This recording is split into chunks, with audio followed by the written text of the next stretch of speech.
Sunny and Ratchet. Hey, this is Sunny and Ratchet. You're going to be doing a rant with Ratchet, and this is our guest, Daniel. Hi. We're going to be doing a political conversation today. We have differing views, and obviously some similar ones because we're friends still. And we're going to be friends at the end of this because that's just how we're going to roll. We also have our moderator, Miss Sunny over here is behind the camera. And she's Hello. Well, all right. Are you guys ready to get into it? Let's do it. All right. So before we really get into it, we're going to do some break the ice questions. So, Daniel, one fun fact about you that most people don't know. My favorite singer is Cher. Oh, I would not have guessed ever in a million years. That's a thing. It's a favorite Cher song. That's It's a good one. Good one. actually rocking to the whole way up here. I like that little girl in the car. I bet everybody was like, what's he doing? Like, thank God for laying us. Okay. Now, Ratchet, top that. Yeah. Top that one. I love Hellstorm.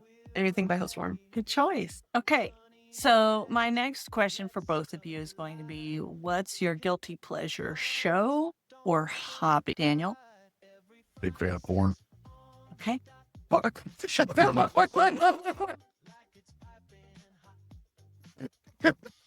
No, honestly, my favorite hobby is No, take that after that. All the vices, huh? Mine right now currently is plants. Are you saying you're a grower, not a shower?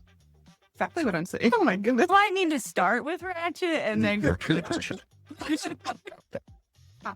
Totally kilted me. This is a fun one. I'm curious. So if you had to describe yourself as a cocktail, what would it be? Or what would be in it? Old fashioned. That's pretty good. Yeah. Pickleback. What? Pickleback. Pickleback. I'm going to need to know what that is. Disgusting is what it is. It's a shot of tequila and you take a shot of pickle juice afterwards. Oh, God. Yeah, I told you. I First do off, not like tequila is totally either of wrong. those. And pickle juice makes me want to shoot myself in the face. Oh, I'd rather start a shotgun than do that. I'd have to wash my mouth out with a buckshot. I promise I will never offer you a pickle Damn. or a whoopee. Those were good. Yeah. Okay, now what's a whoopee? Vanilla. Vanilla burnets and the sugar-free pink lemonade. There's a drink on it. Yeah. I think I had 50 of those. Yeah. I apologize. I drank all your liquor because that was so good. And then we were just walking. Fuck it. All right, so now we're going to kind of get into it, figure out what your political identity is. So, what's the moment or event that sparked your political interest? I'm a big history nerd, and it really wasn't, I guess it was my life, but it's when I was a little kid, so I wasn't into politics as a kid. But Ronald Reagan, looking at what he did, the things he did, also looking at JFK, the things he did, looking at Abraham Lincoln, it really just sparked the Americana in me and made me really want to know and understand politics, and made me want to understand that voting does matter. Get out there and vote, kids. Because I love America. I love my country. I love where I live. So it started for me when I was a kid, and I just went from there. And my politics have changed over the years. You know, as I get older, some of the thinkings I had when I was younger have definitely changed. I consider myself a libertarian, but I still have very right-wing opinions and views. But there's several things on the left I agree with. But I just want to say, firstly, I do appreciate you taking the time to actually have this conversation with me. You're buying me deeper. That's why I'm here. I still appreciate you. Thank you for coming. My political bill is I'm definitely an independent. I wish that we stopped having a party state. I wish that we weren't Democrat or Republican. I just wish that we could come together as a nation and figure out what's right for the majority of us and go from there. So I'm going to say independent, definitely. Okay, so on that note, what do you believe America should stand for? It's pretty simple. Life, liberty, pursuit of happiness. It doesn't get simpler than that. It's gotten so convoluted over the years and through all the politicking, it is that simple. That is what our forefathers wanted: life, liberty, the pursuit of happiness. There's a bunch of people that died in the 1700s that made sure we could sit here right now and have this conversation. I 100% agree with that statement. 100%. All right. So, what is a stereotype about your political side that drives you absolutely crazy? They're all racists. He said it, not me. For me, it's going to be lackluster. The independents hardly win anything. They don't have the budget they don't, which is good, I guess. But I don't think that the independent politician is taking this seriously. Are either of you, is there a stereotype of the Democratic Party that bothers you or drives you crazy? I just think, I don't know if I would say Democrat or Republican. I only started this political journey recently, so I'm still fairly new. That's why I really want to understand another perspective. But I don't think government should be in my healthcare. I don't think that government should demand that a child carry another child, whether they want to or not. That's what I don't agree with. And I think that's a lot of Republican, but I also think that the Democrats have a lot bad things about them too. Okay. Name one issue where you think your side does not have all the answers. Sure. Healthcare is a big one, most definitely. Okay. All right. So, what would you say if you were asked to describe your political beliefs in 3 words? What 3 words would you use? Describe your political beliefs in 3 words. God, guns, and freedom. I'm going to go with the original statement: life, liberty, and justice. Okay. Session to proceed. Yes. Okay. So, what do you believe is America's single biggest problem right now? Being the world police. Oh my gosh, that's a good one. That's a huge one. Fair enough. Fair enough. Where does your party absolutely get it right? Second amendment. All right. So then to kind of switch here, where does your party drop the ball?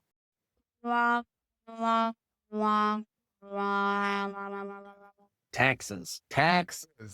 He's not wrong. Your tax, the money you make, and the money you spend, property that you've already paid for over and over and over again.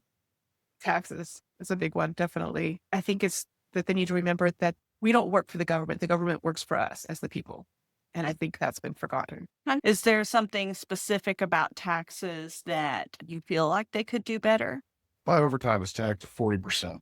Most Americans, if I remember the last poll that was done by the Associated Press, 80% of all Americans rely on overtime for their extra income. 40 hours a week is a lot of time to spend at work and not at home. When people are doing 60, 70, I clocked out yesterday with 67 hours.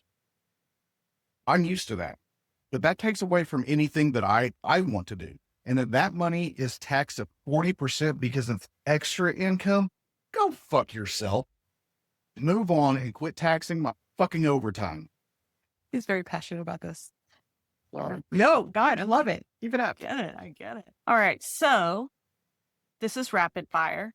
What is the real role of government to protect freedoms or manage society? Oh, it's 100% protect freedoms. Government needs to get their ass out of everything we're doing. The original government that was made by our forefathers was supposed to be a small government. The federal government was never supposed to have the overreach they do right now. That was never supposed to happen. And what has happened over the years has been bastardized. And I swear to God, when I saw George Washington in his grave a couple of years ago, he was rolling over, pissed off. He even said if we ever had a 2-party system, it would never work. It would never work. They stopped letting people move to DC because they were like, you could be a Democrat, I could be a Republican, and we would have a barbecue together. But they put those party lines in place and then they separated them. Yeah, most politicians live in DC while Congress is in session, But and their then they go families back to don't. their home states. No, Yeah, you're absolutely no. correct about that. But they all used to live there. They used to commute together. They used to commune together, and now they don't. That's how it's supposed to be. I agree. Originally, the U.S. had, if I remember, 5 or 6 different parties. You had Democrats, I think, may be the oldest. No, the Federalists are the oldest. You had the Whig Party, that wasn't happening for a little while later. I can't remember all of them, but there was a mass different viewpoints on everybody instead of he said, she said. I'm like, that's bullshit. I think that lobbyists need to stop. The lobbying needs. Every politician should be like a NASCAR driver and have a patch for every entity that is sponsoring them. Oh, God, yeah. Pfizer, Big Tech, whatever, SpaceX. Or they shouldn't just be allowed. Shouldn't be allowed in our government. I believe lobbyists have a purpose, Tell me that, because I don't understand that. but the money that's being spent, I disagree with. And They're buying politicians. well, not just that, the rules need to be rewritten because the rules for lobbyists have never changed because there has to be some checks and balances with that. I do believe they have a purpose by going to your senator, representative. Hey, we're thinking this. What do you think? We're trying to put an idea out here. We're trying to get a bill passed for this. Can we get your support or no? And that should literally be the end of it. Not let's spend $500 on a steak dinner and buy your wife Gucci bags. And hey, do you like the Bahamas? That's where I'm getting it. Yeah, no, I'm going to agree with this one. That was totally not rapid fire. I apologize. Continue. Oh, it's all good. All right. So which of these is worse for America? Too much government or too much corporate power? Too much corporate power because that fuels what's going on in government right now. Okay. So if you could erase one law from the book, not a thing, what would it be? This is going to be so selfish and stupid because the honest truth, the National Firearms Act. Really? Why? Why can't I own a fully automatic gun? You need a fully automatic gun. Because I like shooting. Why can't I own suppressors without getting a tax stamp and a full background check? Because why do you need it? Because the Second Amendment says I can. I agree with the Second Amendment. 100. I do. It's not for hunting. Not the slightest. No, I know what it is. Okay. I do. I should be able to own anything I want. And this is the point. Yeah, I will stop by saying that destructive devices like grenade launchers, grenades, artillery pieces. Okay, let's pump the brakes on. I can still buy that today in America. I just have to go through all the taxation and all the process of it. But I can still do it. And I can still own fully automatic guns. I just have to go through all the taxation, getting my Class 3 license, proving I'm a dealer. I should be able to buy anything I want right off the rack. And I hope you're going to talk to me about background checks. Because I got a lot to say about Let's that. go. Background checks, which I agree with. If you're getting an assault rifle, I want to know that you're not crazy. I want to ask you a question. Throw it out there. What makes an assault rifle an assault rifle? I'm assuming that it's rapid fire. Okay. So, may I pull my phone out to show you a picture? Sure can. Okay. Would you consider that an assault rifle? It looks like a rifle, like a hunting rifle. Everybody? That is a Ruger Mini 14. That means nothing to me. I I'm apologize. about to explain. Would you consider that an assault rifle? That looks more like an assault rifle that I could shoot. Okay. So, this is how I'm going to break it down. The last picture I showed her was an AR-15. They shoot the exact same round, the exact same caliber, and they're both semi-automatic. What makes one more dangerous than the other? Propaganda. Exactly. One's black and one has a wood stock. What makes an assault rifle an assault rifle? It's a medium cased round. It's smaller than battle rifles. They have 30-06. What your dad might have used for hunting. I love a 30-06. Nice, big, beefy round. That's what the M1 used. So that has a lot of recoil when you're going full on. So they shorten the round, a smaller round. And that is literally all it makes an assault rifle an assault rifle. Just because it's black doesn't mean anything. I can do just as much damage with that Mini 14 as I can with an AR-15 or an AK-47 or an HK-416. I mean, this is a perfect example to where you're not going to make everybody happy. Do I agree with the Second Amendment? 100%. I think everybody should have the right to bear arms. However, in my head, currently, I'm still thinking that background checks are legit. I absolutely agree. And this is where I was going to go with that. You ever heard of something called the Brady Bill? So the Brady Bill happened in 1995. That is what started universal background checks. That never changed. It's the same background check you've always gotten. You fill out your paperwork. They call the FBI. And the FBI runs everything. So why are we adding laws on laws on laws? Why don't we just enforce the laws we already have? It's making it so muddled and so confusing. You're bringing up really good points, and that I hadn't even considered with the whole gun situation. I think it's more the school shootings for me that has I'm like more pro background check. So I couldn't agree more. I believe in background checks. The Second Amendment does not guarantee the right to everyone, because if you're a convicted felon, or if you just got out of jail for domestic abuse, should you? No, but we're not fixing problems by adding more laws. No, you're fucking it up even worse. So, what would be your ideal in this situation for this gun control and Second Amendment? What would be, in your mind, the ideal situation for the masses? So for me personally, I do believe in background checks. Anytime I sell a gun personally, we go to a pawn shop or we go to a gun dealer, and I make them to do a background check before I sell it to them. And I'll even pay the $25 for it. Because if I sell a gun to a felon, I'm now a felon. Okay. Yeah, it's 25 years in prison and the federal charge.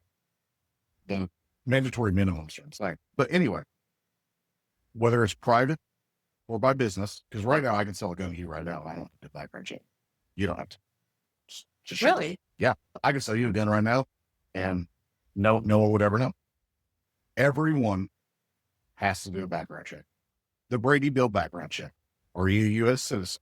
Name, address, and your address has to match what's on your license. And they run everything about you. Are you a felon? Are you able to own a gun? They also ask about mental issues. Have you ever been institutionalized? I think that's important. So, with the masses, you're okay with the background checks and license? Because don't you have to have a license? No? Like Oklahoma, the constitutional. You're telling me that you have to have a license to go fishing and hunting? But you don't have a license to hold a gun? There's nothing in our constitution that guarantees I can go hunting or fishing. Okay. Oh, like Oklahoma's a constitutional carry state. I don't even have a license to carry a gun. Yeah, that changed, what, like 10 years ago? Mm-hmm. Yeah, I totally agree with it. Okay, so Ratchet, what about you? If you could get rid of one law, what would it be? Lobbyists. I think it would be to make sure that our presidential seat cannot be held by a felon. Okay, so you would add a law. I would fucking add a law.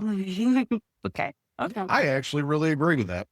If a felon can't rent an apartment or get a job, they sure as hell should not be sitting in the presidential seat. I cannot argue with that. I really sure would have more than that. All right. Systematic racism. Real or an excuse? Systematic or systemic? Systemic. I remember when I was a kid, a black family shopping in the grocery store, and sun's going down, and they were escorted out. No fucking way. At the same time, they got a massive grant from the U.S. government to build a swimming pool in the park, and it never got built because white people didn't want white people to swim. Okay, no, I feel like you need to name this town. I'm not, because it's completely changed. That's not changed. They have actually Oh, started oh. making communities for just white people. Let me finish. When I went to high school, I'm going to give it away when I say this guy's name, but Patrick Cobbs, I played football with him in high school. He went to the NFL. First thing he did was buy his mama house. I was raised in race very deeply. Not necessarily my parents, more my grandparents. My parents is really what kept me based in reality on that issue. But I've seen changes in so many small towns in Oklahoma. And being former law enforcement, I think racism is still a problem. Like black guy, deep voice from Memphis, gray hair, very famous in all the movies. He'll come to me later, but he said he was on Letterman and he was asked the best way to eliminate racism. We talk about it. The more we talk about it, the more it's an issue. Okay, I can More agree. Okay, I like it. But I do agree that there is systemic racism. I think that is continuing in our country, 100%. I believe the news fuels the division between all of us. I quit watching anything legacy. Yeah, I don't watch the news either. Except for the weather. Weather, my Danny Lacey's well. Lacey, if you watch this, All right. So another big topic, the death penalty. Do you think that the death penalty is justice or cruelty? Justice. I think it's justice. But I also agree that it needs to be like 100% positive. But yes, I'm for the death penalty. I disagree. I'm against the death penalty. That's why we're here. And the only reason I'm against it, solitary confinement for the rest of your life is far more torture than being executed. I did a thesis paper in college about the death penalty because I used to be really pro death penalty. These guys spent 20 years on death row, just soaking up tax dollars. And the state can't even get it right to execute them half the time.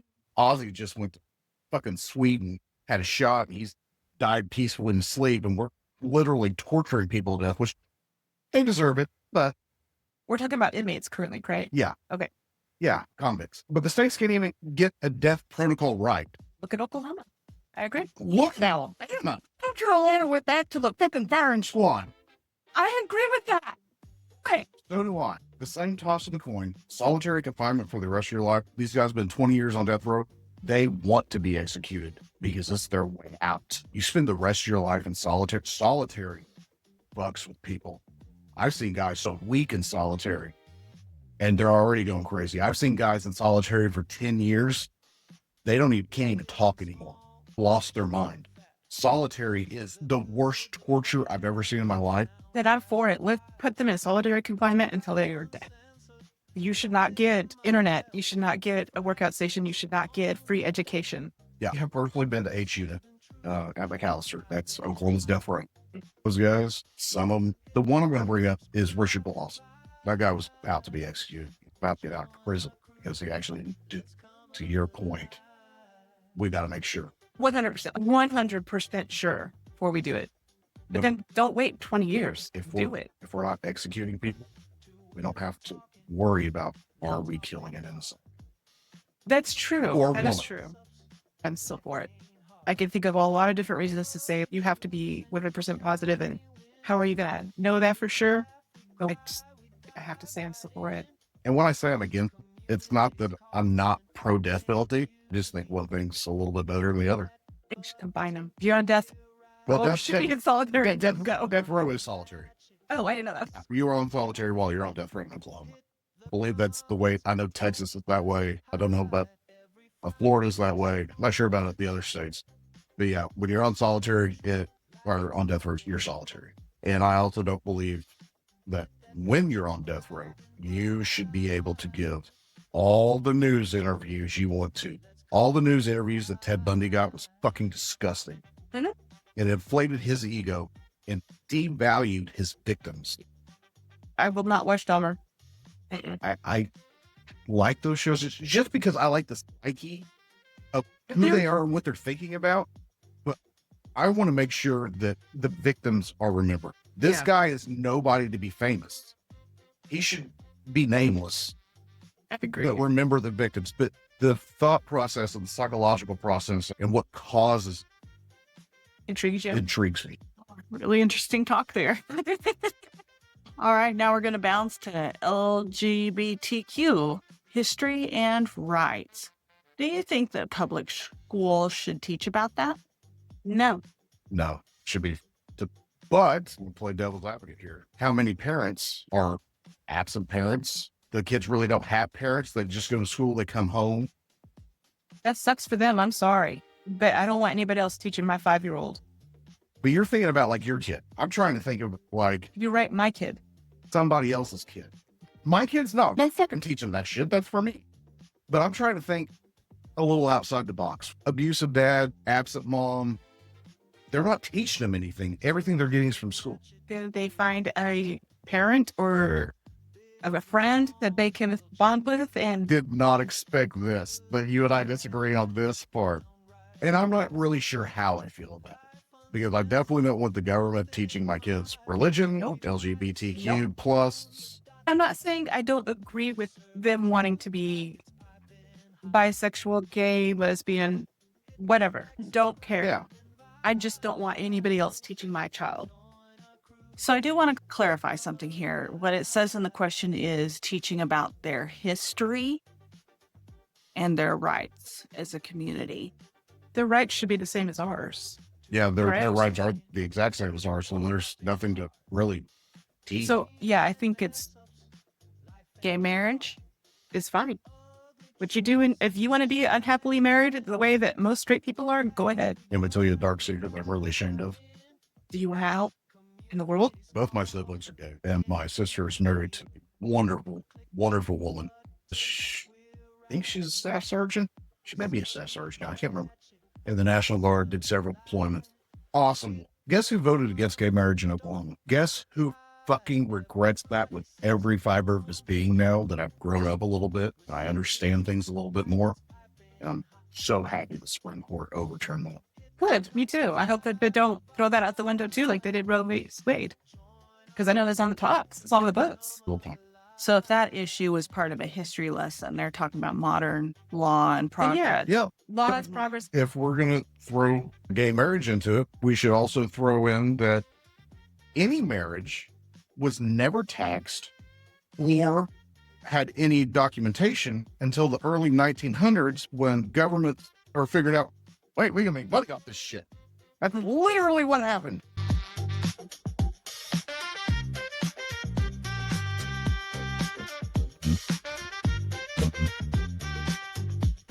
Damn.